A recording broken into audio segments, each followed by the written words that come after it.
আমি 41 দিনের নিয়ত করেছিলাম, কিন্তু আল্লাহ মাত্র 13 দিনেই এমনভাবে আমার দোয়া কবুল করলেন যা আমি স্বপ্নেও ভাবিনি।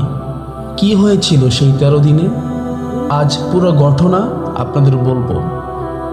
অনেক দিন ধরে আমার জীবনটা যেন এক অদ্ভুত পরীক্ষার মধ্য দিয়ে যাচ্ছিল। একটা সমস্যা শেষ হতে না হতেই আরেকটা সমস্যা সামনে এসে দাঁড়াতো। সংসারে অশান্তি, অর্থনৈতিক চাপ, মানসিক কষ্ট, সব কিছু মিলিয়ে মনে হতো যেন হাসি নামের জিনিসটা আমার জীবন থেকে হারিয়ে গেছে। এর সঙ্গে ছিল আরেকটি বড় কষ্ট। দীর্ঘদিন ধরে আমার সন্তানের জন্য অপেক্ষা করছিলাম, কিন্তু কোনো সুসংবাদ আসছিল না। রাতের পর রাত আমি ঘুমাতে পারতাম না। অনেক সময় সবার অগোচরে সিজদায় মাথা রেখে শুধু কাঁদতাম আর আল্লাহর কাছে বলতাম, হে আল্লাহ, আপনি ছাড়া আমার আর কেউ নাই। আপনি যদি না শুনেন তাহলে আমার কথা কে শুনবে? একদিন আমি নিজের সঙ্গে একটি নিয়ত করলাম। আমি ঠিক করলাম টানা 41 দিন আমি নিজেকে আরও বেশি আল্লাহর ইবাদতের সঙ্গে যুক্ত রাখব। তবে আমি কখনোই মনে করিনি যে 41 দিনের মধ্যেই আমার সব দোয়া কবুল হয়ে যাবে। বরং চেয়েছি এই 41 দিন যেন আমার জীবনের পরিবর্তনের একটি উপলক্ষ হয়। আমি প্রতিদিন চেষ্টা করতাম 5 ওয়াক্ত নামাজ ঠিকমতো আদায় করতে, রাতে শেষ অংশে উঠে তাহাজ্জুদের নামাজ পড়তে, হালাল উপার্জন ও হালাল খাবারের ব্যাপারে আরও সতর্ক থাকতে, কাউকে কষ্ট না দিতে এবং নিজের জবানকে সংযত রাখতে। এর পাশাপাশি প্রতিদিন যতটা সম্ভব আমল করতাম। বিশেষ করে দুরুদ ইব্রাহিম, যেটা আমরা নামাজে পড়ি, আল্লাহুম্মা সাল্লি আলা মুহাম্মদ ওয়া আলা আলি মুহাম্মদ, এই দুরুদটা আমি 1000 বার পড়তাম। তারপরে ইস্তেগফার পড়তাম 5000, 6000, 10000, যখন যেরকম পারতাম। এরপর সন্তানের জন্য দোয়া করতাম, রব্বি হাবিলি মিনাস সালিহিন, এটা প্রায় 1000 বার পড়তাম। প্রথম দিন, দ্বিতীয় দিন, তৃতীয় দিন, দিনগুলো আস্তে আস্তে যাচ্ছিল।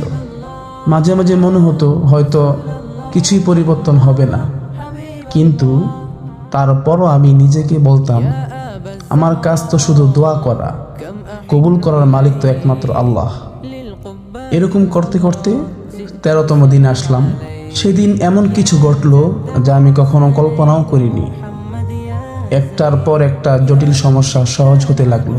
যেসব দরজা অনেক দিন ধরে বন্ধ ছিল, আল্লাহ যেন একে একে সেগুলো খুলে দিলেন। আর সবচেয়ে বড় নিয়ামত, আল্লাহর অসীম রহমতে আমার সন্তানের সুসংবাদ পেলাম, আলহামদুলিল্লাহ। সেদিন আমি খুব কেঁদেছিলাম, তবে আনন্দে, আর বারবার আল্লাহকে সিজদা করছিলাম আর বলছিলাম, হে আল্লাহ, আপনি কতই না দয়ালু, কতই না মেহেরবান, আপনি সব পারেন। এই বলে আল্লাহর কাছে অনেক দোয়া করছিলাম, আল্লাহর প্রশংসা আদায় করছিলাম। তবে সেদিন আমি বড় একটি শিক্ষা পেলাম যে দোয়া কবুল হওয়ার জন্য 13 দিন, 41 দিন বা কোনো নির্দিষ্ট সংখ্যার সঙ্গে আল্লাহর ওয়াদা নেই। আল্লাহ যখন ইচ্ছা করেন তখন এক মুহূর্তেই বান্দার অবস্থা পরিবর্তন করে দিতে পারে। আমাদের কাজ কি? আমাদের কাজ শুধু ইখলাসের সাথে ইবাদত করা, ধৈর্য ধরা, হার না মানা এবং আল্লাহর উপর পূর্ণ ভরসা রাখা। আর আল্লাহ তাআলা তো আল কোরআনে বলে দিয়েছেন, যখন আমার বান্দারা আমার সম্পর্কে তোমাকে জিজ্ঞেস করে, তখন তুমি বলে দাও, আমি আমার বান্দাদের একদম কাছে, সে আমাকে যখন ডাকে আমি তখনই তার ডাকে সাড়া দিই। সূরা আল বাকারা, আয়াত 186। তাই যদি আজ আপনার জীবনে কোনো কষ্ট বা হতাশা থাকে, আপনি ভেঙে পড়বেন না। আল্লাহ আছে আপনার সাথে। আপনি ডাকার মতো আল্লাহকে ডাকেন, দেখবেন আল্লাহ আপনার সব কিছু কবুল করে নিয়েছে।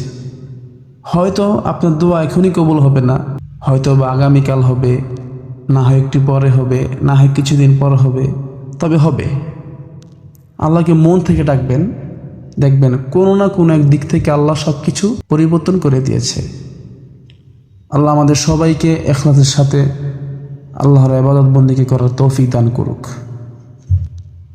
এবং আমাদের সব দোয়া আল্লাহ কবুল করে নিক। আমিন।